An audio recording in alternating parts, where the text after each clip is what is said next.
Henry. Welcome to Yachting USA. Good morning. Our side of the pond today. Pleasure to be here. It's a pleasure to have you. You're with Cecil Wright and Associates. And partners. Partners. I screwed that up before, didn't I? All the better. Cecil Wright Partners. And you're a brokerage house based in Monaco? Yep, Monaco and London. And London. Fantastic. There's the King's English coming through there, right? Perfect. So let's talk about your maritime background and what brought you into yachting, because you have developed an amazing brokerage house in a relatively short period of time with some great success stories. But it didn't start with it never starts with the success stories.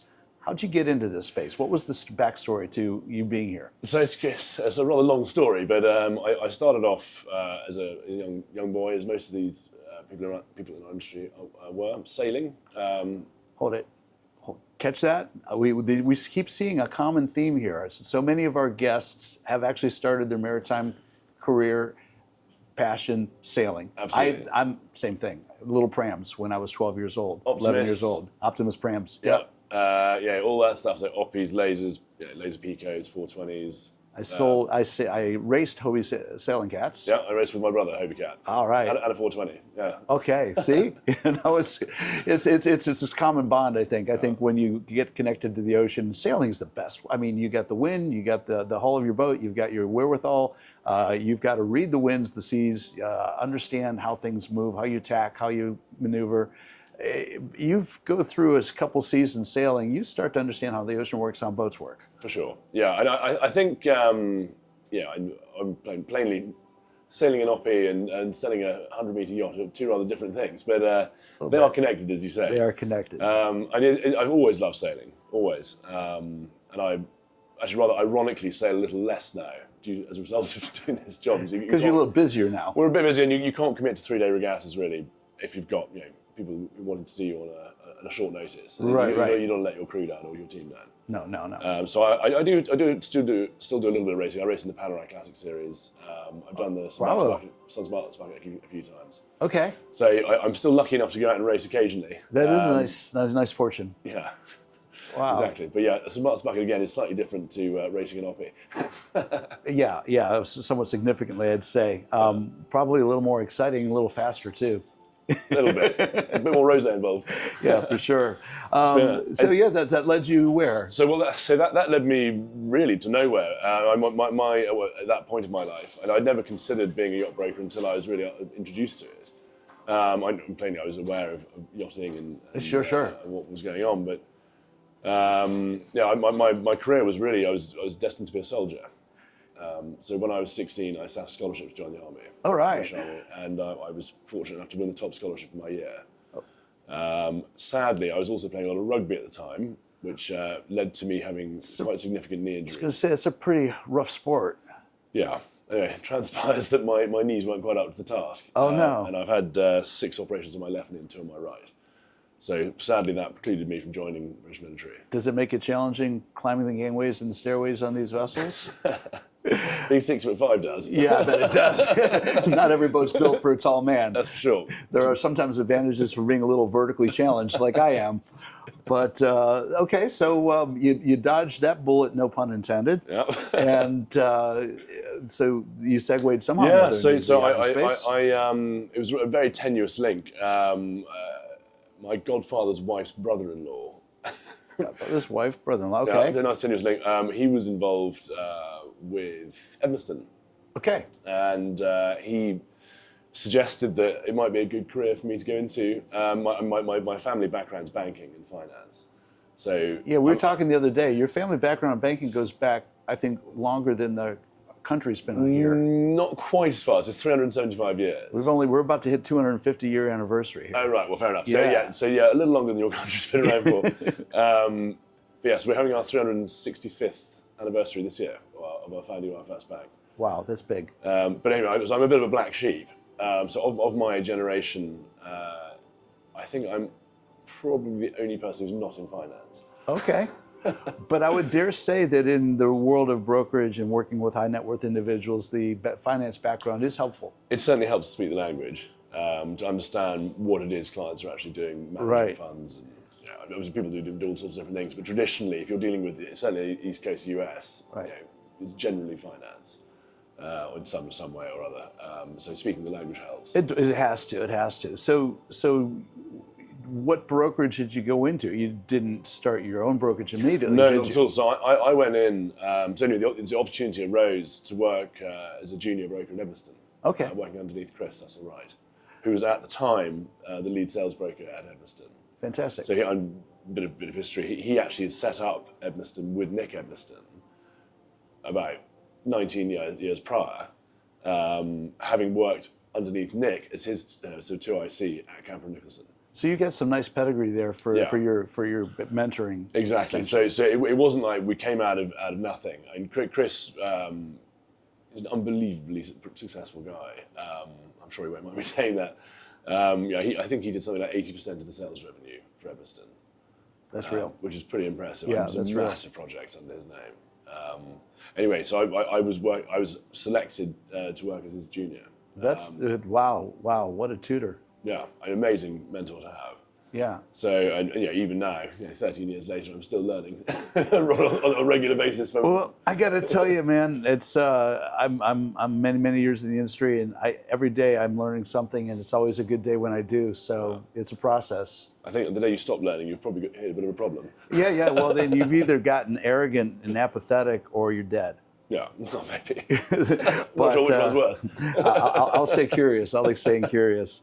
So how'd that go? What you had a reasonably successful period of time with Edmiston? To be honest, I was only there for a rather brief period of time. It was quite interesting because the workflow that Chris had was impacted by the recession. Sure it would be. So he had a number of builds that were taking place, and the last build was delivered, which was Madame Gou, 99-meter Feadship. When was this? How far back? So that was she was actually delivered in 2013. Okay. At the beginning of 2013. Right. So the opportunity arose, I think, for a sort of clean break. And there was, I can't go into too much detail. It's not really for me to say. That's But all right. there was discussion between him and Nick about how he would be able to leave the business in a sort of civilized, gentlemanly way, and be able to just start afresh without any conflict and. Well, And to a degree, it went forward like that. So, good. It's the proper ethical way to do things. Yeah. So shortly afterwards, our UK entity was set up very quickly.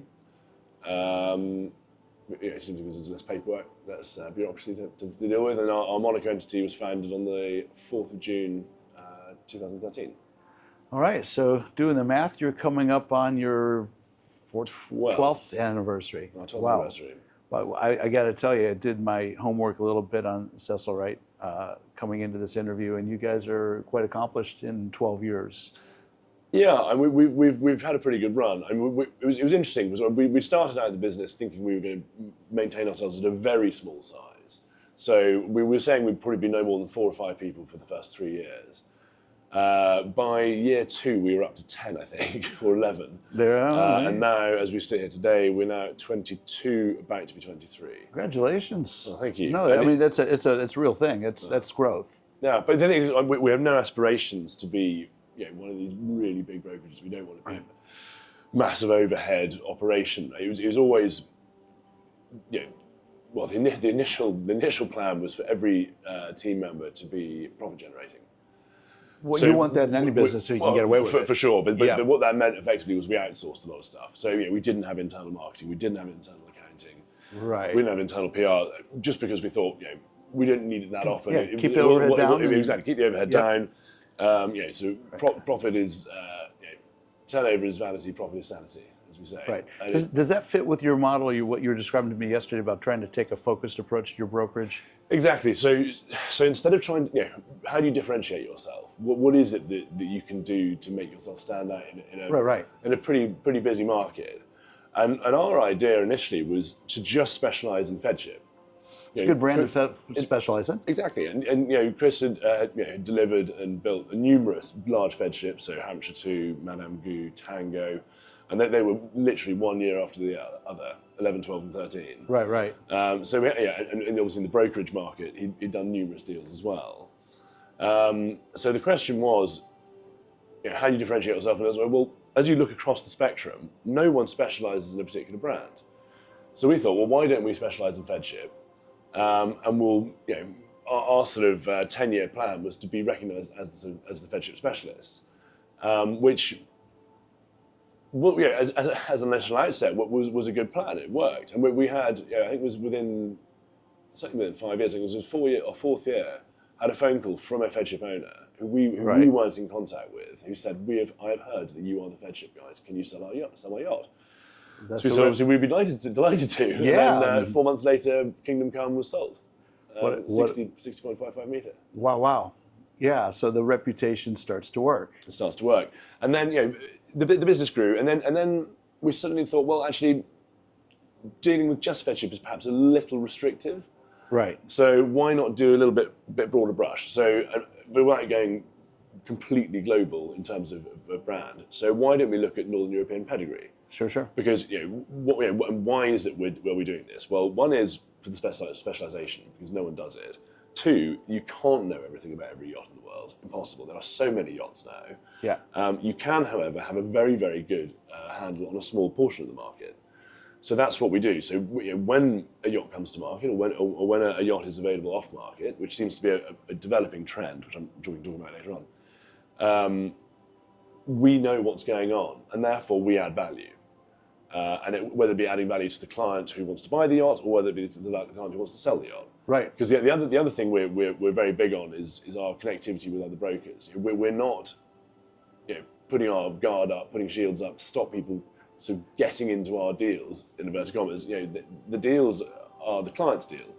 So we're looking after the client. So it's not in our, well, plainly it would be in our interest to try and do both sides of a deal. If possible, but it's not in the client's interest necessarily. Right. Unless it is the faster deal and at the better price. Right. The reality is, you're going to find that people, most transactions, about 80% of transactions plus, involve a third-party brokerage.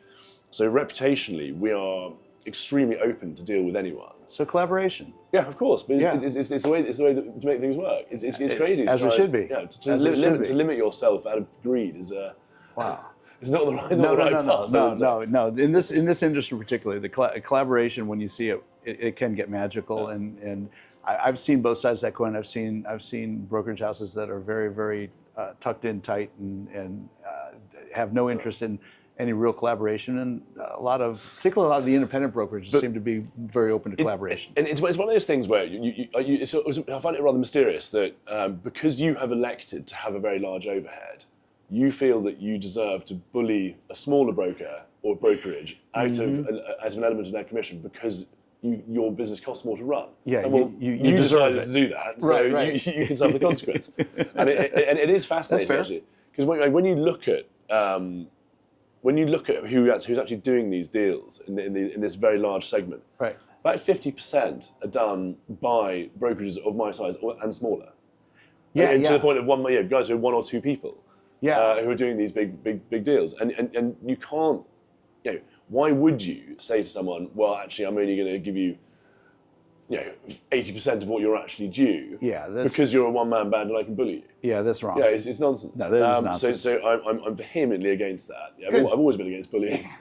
Well, on the record, for sure. Here we go. And for the record, I as well. Bullying is unnecessary, and it's an indication of really a lack of confidence and I think professionalism. So boom. I'm going to take us down a rabbit hole here real quick, Henry, because we're sitting on a beautiful Amels Jean machine. She was built in 2013. Correct. She's got a cool history. While we were sitting here talking earlier, and right behind these cameras is an amazing video running of her in the Arctic. Just it's spectacular. The boat's been around the world, and those that know the owner, know the boat, know that she travels a lot, and she's a pretty special girl. Built by Amels, and I was in an interview with Rose Dahman a few months ago. What a privilege and pleasure that was to sit with that woman. She's lovely. And she is lovely. She and I had a wonderful conversation, and she left it with an open invitation to come to the shipyard and visit again, have another conversation, and get a tour of the shipyard. I hadn't been to her shipyard in quite a while. I had done some business with Amels in my previous career, and a lot of respect for the brand. But I bring this into the conversation because we see an incredible decline in yacht construction in the United States. It's profound. I talk to people when I got into this industry, building over 100 foot or 33 meters, there was over 32 shipyards in North America that did it. Now there's maybe, it's so sad. And yet, when I was talking to Rose, and she was openly sharing with me that the Damen yacht support vessels, 74% of those owners are American. No. The AML motor yachts, about 65, 68% of those, depending on any given time, to sell one boat. Percentage change big, but it's still roughly that is American owners. And right across the way from here, and you're a Feadship specialist, Feadship is right there, and talking to Farouk Nafedi and Ted McCumber, and they tell me that anywhere from 64 to 66% of their clients are American. So we see that the American high net worth individuals go into Europe buying the boats. It's not that the yachting industry is, on a decline at all. It's actually phenomenal. Yeah. As a broker, and of course you have to represent the interest of your clients.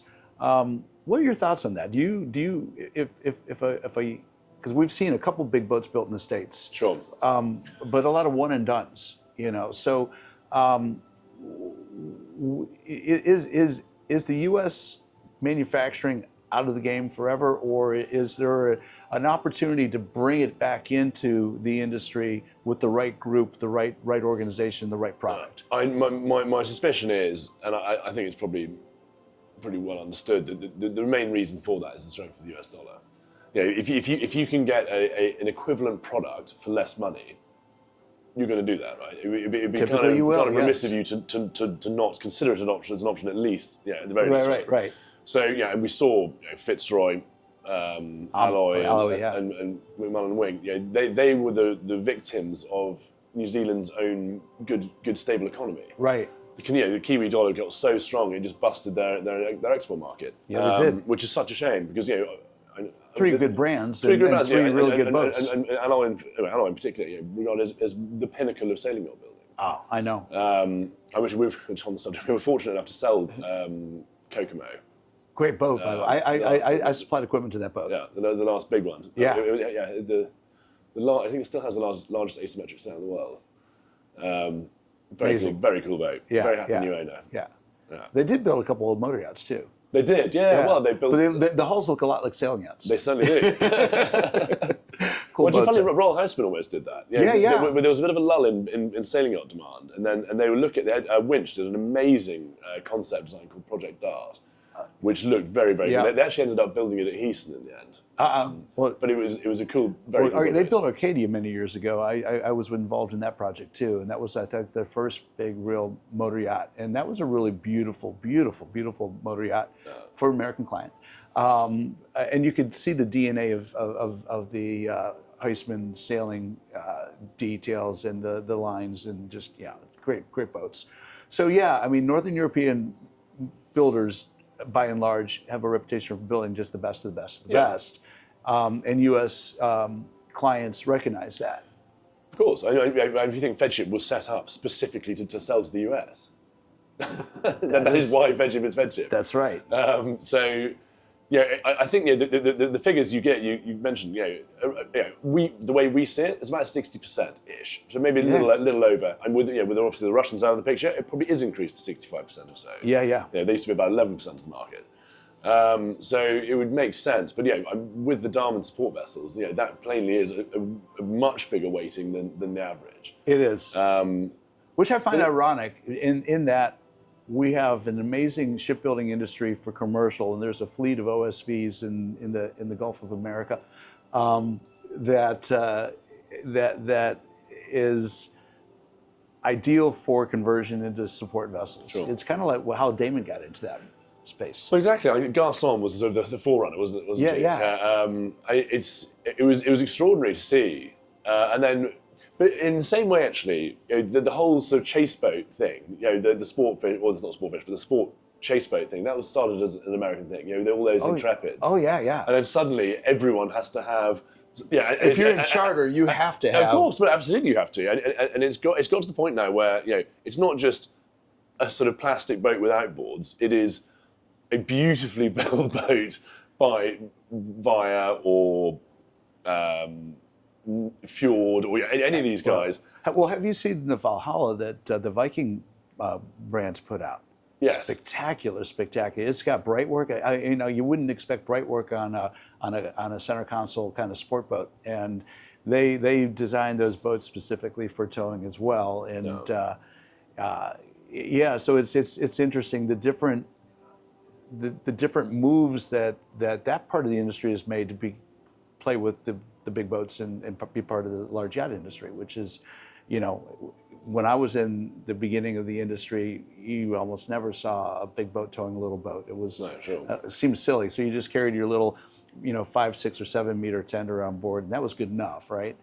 Not anymore. Not anymore. Not anymore. Now, even now, some of our sailing yachts in our charter fleet have big chase boats. Why not? Why not? Why yeah, not? But it's great. It's fun. What's interesting actually is, some people aren't quite as au fait with sailing as others. Right, So if you want to go thrash the boat around a bit, and you actually rather not, you can just hop on this rather comfortable, stabilised chase boat. Yes. And either go into port and go do something else while people are thumping around on the boat on the sailing yacht, or just be there observing. Life is good. Yeah. Yeah. No, that's cool. You guys do also get into charter? Yeah, of coverage? course, absolutely. Yeah, which is interesting because there's so many moving parts to the charter industry, the different market areas and different regions that boats are chartered, and that for some is a very, very coveted place to be, and for others it's a crash and burn. They get in and get out because it's difficult. Yeah, and so we offer both sides of the charter industry. So it's charter scene. So we do charter CA management, right? And we also do retail charter. So we're actually placing people on charter boats. Yes. But it's one of those rather nice accolades that we can talk about, where we have, having sold the previous Kismet, the 95 meter, we now have the new Kismet, 122 meter, in our charter fleet. Wow. It's with the envy of a lot of people, I think, having that as a CA. But she's an unbelievably impressive boat. Words can't describe really the level of detail and the different textures. Is there anything particularly that stands out to you on that boat? It's just I don't really like using the word uniqueness, because everything is unique in its own way, really. You're right. But it is so different to any other offering in the charter market. You have similar size boats, sure, but they are PYC coded, or they're not done the same way. So this thing is just extraordinary. It's hard to describe. Well, there you go. It's unique enough that it's hard to describe. There's and the crew, the crew count versus the guest count, all that. The level of service is just. Well, that's what you want on charter too. Yeah, which is because there are enough stewardesses on board to have Queen's service on board. It's not a silver service; it's Queen's service. So and all these things, a lot of people don't know what Queen's service is, but it's basically when everything's plated together at once. It's just another step up on silver service. It's amazing. It's it's not for everyone. People don't like being very formal, but some people do like being formal. Right. It's a way of experiencing yachting to the sort of nth degree. Right, and that's a privilege to be able to deliver that. Because some people are very comfortable with a boat like G Machine, where you're out there in the world and bouncing around in rustic, hard to reach places, and other people like to wake up for coffee or tea in the morning with the skyline of the south of France right behind you, and just feel like you're in a place that you're peaceful and comfortable in. Yeah. So it's something for everybody. Exactly. Absolutely. You showed me something I thought was really cool. So to be clear, your brokerage isn't like every other brokerage, and you guys have developed and are utilizing 3D scanning and 3D walkthroughs. Kind of happened COVID time where you had limited resources. COVID time was when it really came into its own. I started doing it. I think I introduced it to the industry in 2015. So we sort of pioneered it into the yachting space. And the original version we used was very clunky, very data heavy. Now we use a system called Matterport, which in the US people are very au fait with it. A lot of real estate, or realtors as you call them, use it over here. Sure.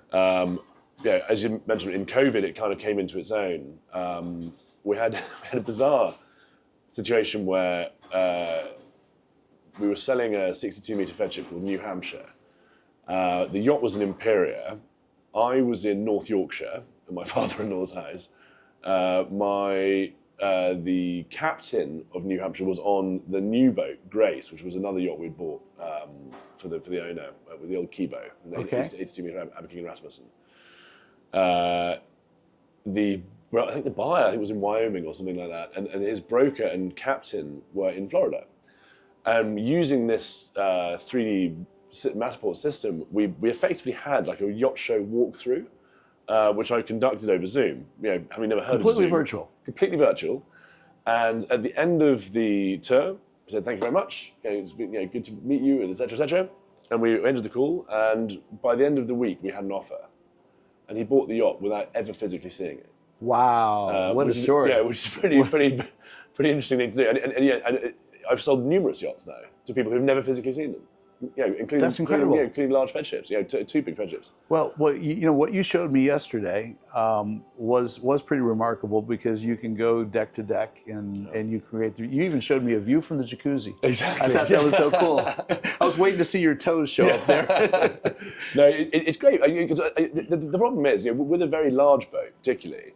And by very large, I mean anything about 3 or 4. When you get to 4 decks, and you get a bit confused when you look through a brochure. It's not immediately obvious what's where and how the cabin configurations relate to each other. And one of the big ones is where the bathrooms are. Are you going to get woken up by plumbing or whatever in the middle of the night, depending on how the GAs are arranged. Little details like that you don't ever think about, right? But that's until you've already owned a boat for sure. But that's why I think about it for you. There you go. All right. It's fantastic, and for charter, obviously, it's very useful as well. So people get to feel they know the boat, prior to doing it. Speaking of which, one of the things we did from a marketing perspective, just to jump back to that, was on Arians, which used to be Excellence 5. So that was another big Aberking that we bought. Right. That was in 2016, I think. Okay. That was Mr. Chambers' boat at one point in time. Correct. Now belongs to a very, very charming, another American client of ours. That yacht is phenomenally successful in the charter sphere, and the reason for that is we sort of changed around how the boat was perceived. So yachting normally is very private, very secret, of course, and it's very and rightly so. But if you're trying to commercialise something, it's not just the yacht itself; it's the crew.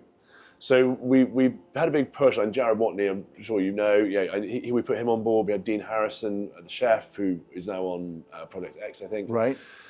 Really lovely guys. Dean Palatti, the captain, amazing guy. The crew on there, it's next level.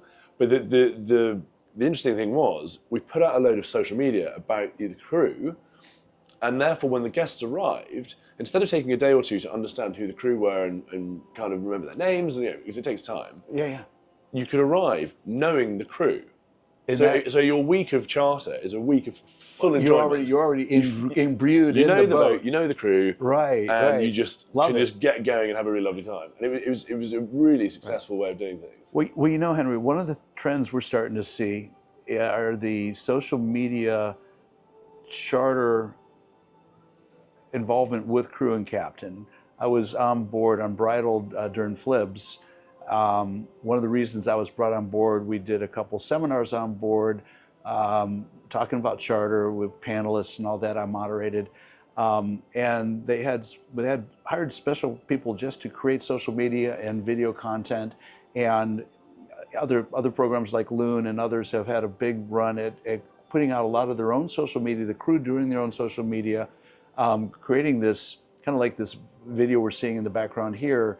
The charter vibe to really get a sense of what kind of excitement, what kind of experiences you can anticipate with this program that we've got. And there you go, I think, is a trend that's moving forward as more and more yachts are creating their own marketing media to promote their charter platform. For sure, and even just looking at these cameras here, this equipment now is so scalable and relatively easy to use compared to what it used to be. Yes. But you can give a yacht a drone to go out and create content for you. Right. Yeah, and it was obviously, it's in the interest of the crew because it's interesting for them, interest of the owner because it's fun, for them to have the photography and the videography. It's very handy for us because we can use it in marketing. Of course, lots of B-roll. And it's just the benefit of the boat. Now, there's thresholds, obviously, because you don't want to, well, depending on how private the individual is, you don't want to completely overexpose the boat. Well, that is the question sometimes. But good content. Yeah, it's lovely. Obviously, we can't see what's going on behind the cameras, but this video is extraordinary. Right. And you look at that and you go, I want to be on this boat. I do. I'm being mesmerized as we're having this conversation because I wish the people watching this or listening to this could see what we're seeing. It's spectacular. Gene Machine. So, family of banking, and here we are in the 21st century, a couple decades in, and cryptocurrency is starting to become interesting. And you were telling me that you guys have embraced that technology as well. Very much so. So it was a strange story. So I first heard the utterance of Bitcoin in 2013. So I was got a long way ahead of the curve. And it was a client of mine in Monaco who, as well as doing his job, mined Bitcoin. And I spent about 2 hours him trying to explain to me what it was. Did you get it? I left none the wiser. That's confusing to me to this day. I now thankfully get it. But we were the first brokerage to list a yacht for crypto. Wow. That was back in 2016, I think. Where the owner we didn't actually do the deal in crypto. I should add. But okay. The option was there. But it's an interesting medium of exchange. I spoke about this at the Superyacht Investor Conference last year. The utility of crypto in yachting is an interesting one, and I think there's a lot of misunderstanding about what crypto is, who uses it. There's this sort of theory that it's the medium of exchange for criminality and all this sort of stuff. Well, there's always that conversation. There's that conversation, but then equally, what did criminals use before Bitcoin? Cash. US dollars. Suitcases of them. Suitcases of it. Right. And we all carried on using US dollars as well. So people always do bad things, across any medium of exchange. Right. But the point is, when you look at something like Tether, USDT, and what is now going to become something called USDC, which is a European variant of it. Okay. That transaction, when you go out 12.5 miles offshore to do your final exchange, if you're waiting 3 or 4 hours for a bank transfer to clear. Hope the trim stabilizers are working. This is it. But you hope the weather doesn't start closing in or a Mistral blows up, whatever. Right, and it can get pretty hairy. But if you go out there and bang, you've now got an exchange done, and that confirmation comes across your phone. You could do it at midnight on Sunday. Right. Yeah, you could do it any time you like. So there's no limitation, and within charter particularly, it's very useful because you get last minute inquiries. And again, you can't do a bank transfer on a Saturday. You can't do it on a Friday afternoon. After the transfer window closes at 3 p.m. or whatever. You're done. You're toast. Right. So and so what we now have is the ability for the limitation to be the crew provisioning the boat. Think about that. It's good, huh? So it used to be the banking that slowed everything down. Right. Now it's crew. It's crew. but Back to the crew. Yeah. But the crew, there's not much you can do about that, right? If you've got someone who wants to provision a boat with X, Y, and Z, yes, right. Maybe it's the provisioner who's the limiting factor. There you go. But and again, you can pay the provisioner. Well, call Dean at National Marine Supply. He'll get you provision quickly. He owes me now. But no, that's cool. That's fun. So it's here to stay, you think? Absolutely. Yeah, I was asked. Actually, funny enough, so I've spoken about this twice now. At the Superyacht Investor Conference last year and the year before, and I was asked to give my prediction of value, and astonishingly, I was pretty much bang on the money. Were you? Yeah. Although this year, I was asked last year what it would be this year, but the price of Bitcoin specifically, I said it would probably be 6 figures, and it was 6 figures for a period of time. We're now, I haven't changed it today, but we're not far off that. Okay. And it will start to stabilise a little, I think. Yeah, I've seen it volatile, but it's new enough too. I think there's. But if you look at if Trump's doing a Federal Reserve of crypto. Think about that.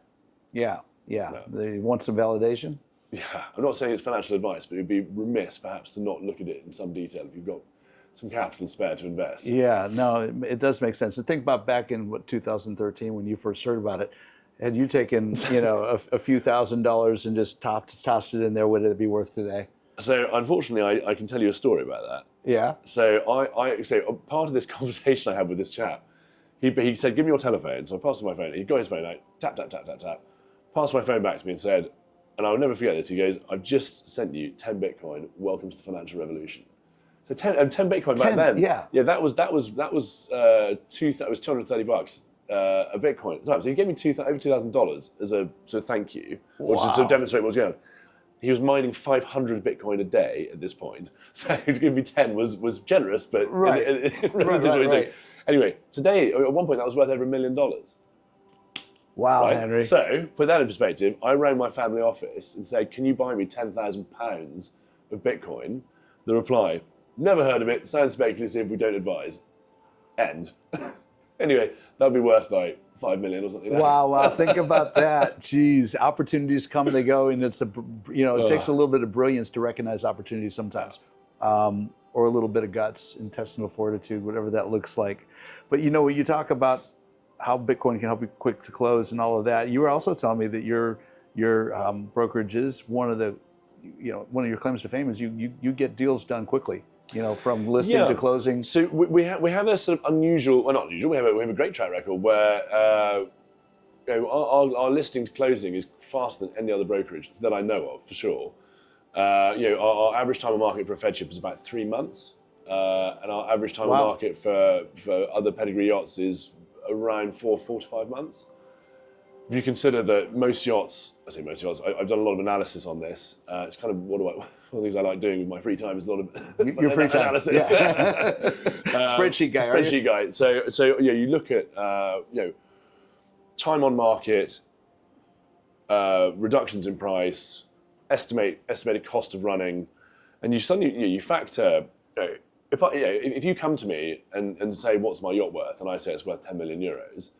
And you go to someone else and he says it's worth 15 million euros, logic would dictate you go to the guy who can sell it for 15. Sure. But if the reality is it's worth 9.5, yeah, you're not going to get close to the 15. You're not going to get close to the 15. You're going to sit there for a long time and being irritated by the fact you're not being sold. And, you got to pay that crew every. You're paying every day is expensive. Yeah, absolutely. And it's not just the expense; it's the frustration because what I hate is this idea that.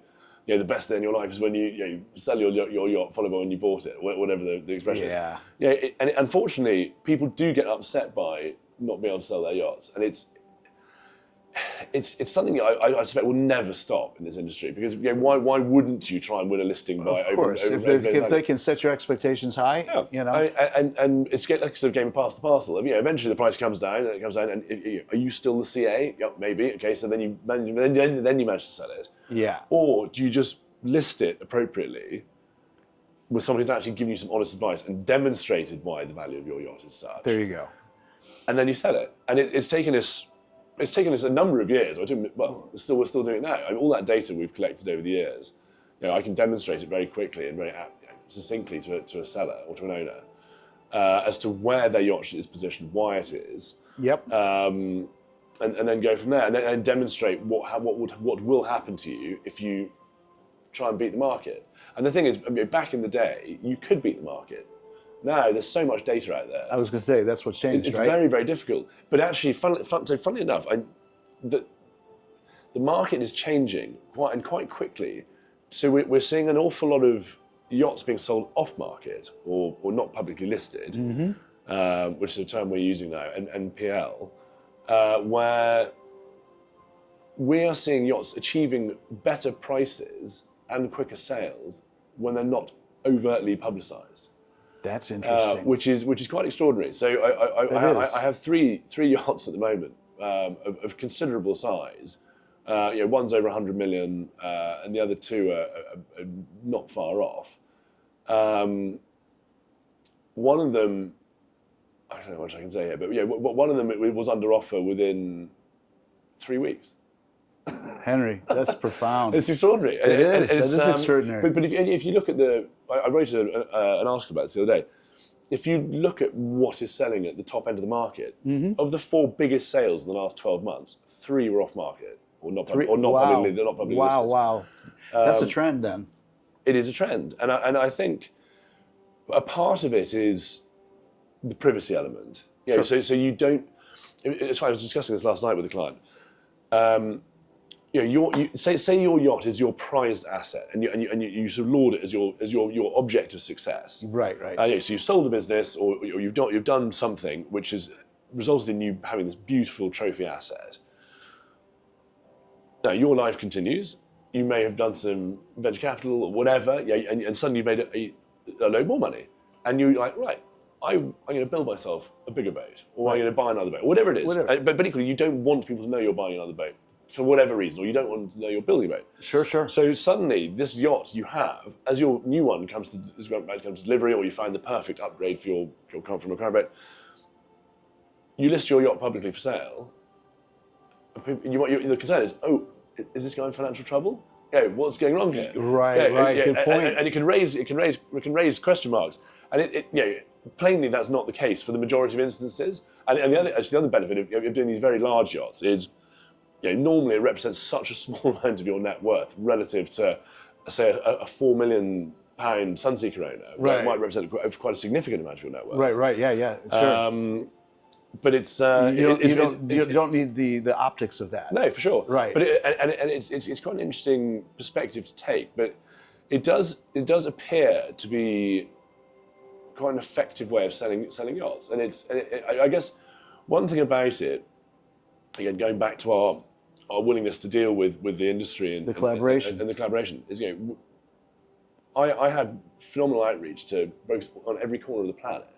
So whilst you won't see it on Yachtco or any of these MLS MLS sites, or even on my own website, it will be in the hands of every broker who knows what they're doing. Brilliant. So, and it's great. I mean, it's it's smooth transaction. Well, Henry, I'm going to go out on a limb a little bit and say it looks like in a short period of time you guys have come in and become, in a very complimentary way of saying this, a disruptor in the industry. You've created some new ideas. You've innovative. You've focused, and obviously the success of the brokerage is reflected by your approach to what you do. Well, that's kind of me to say.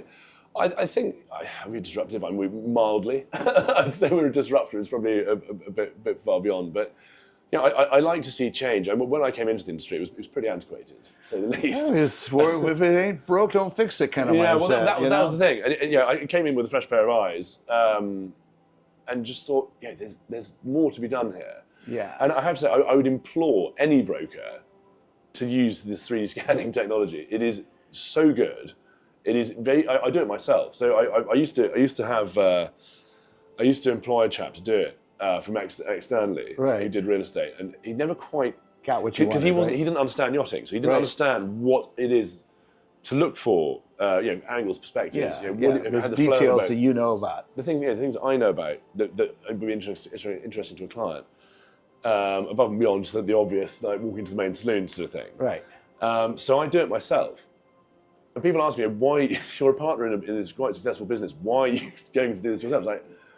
I do it because I like to know the boat. I spend more time on these boats than probably anyone else. Right. So when I'm asked you go spend a few days on the boat to do this. I've just been down in Costa Rica for 3 days. What an inconvenience, right?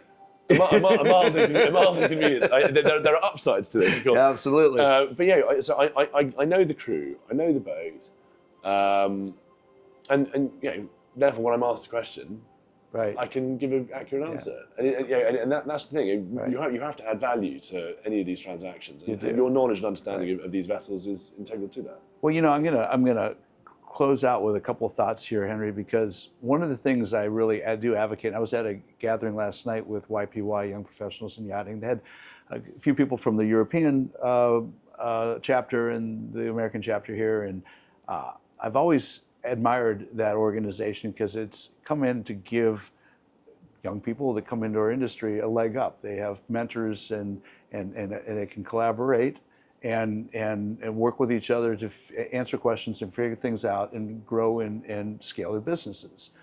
And so I'm going to basically say that there are going to be a number of young brokers and people coming into the industry that are interested in brokerage or are in a brokerage house and are probably struggling and trying to figure out how to, break through, so to speak. A lot of people watch this show, and I think you've just given a lot of valuable insight to quality professional brokerage. So thank you, because I think you've actually done your part of the industry a real service by sharing so openly your thoughts about how to be successful in brokerage.